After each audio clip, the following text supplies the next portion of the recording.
I got a 2009 Nissan Frontier. I already run the wire and everything already, but I'm gonna show you how they hardwire this thing. So you want to start off at the power first. So basically I'm gonna start off with the ground. So the ground, you're gonna have to put it to this metal, or if you have a soft type of screw. If you don't, just put it right here with the screw behind there.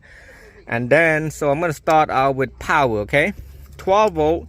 You got this yellow wire right there, that's 12 volt. Then you got this red wire, you're gonna hook it up to the green and black. It's a little bit smaller than the right there. And then you want a left front, you want to go to brown.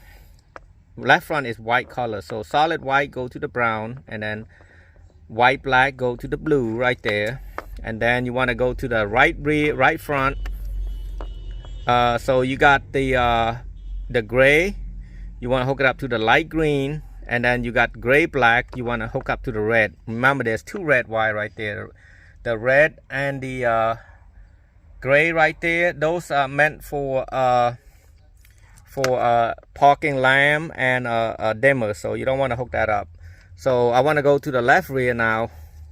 Left rear, you want to hook it up to the solid one, which is green. You want to hook up to the green right there, and then the green black, you want to hook up to the black white right there. Remember, the black is not the ground, usually black is ground. So, and then you want to do the right rear, you want to hook it up the purple to the gray right there, and then purple black to the orange.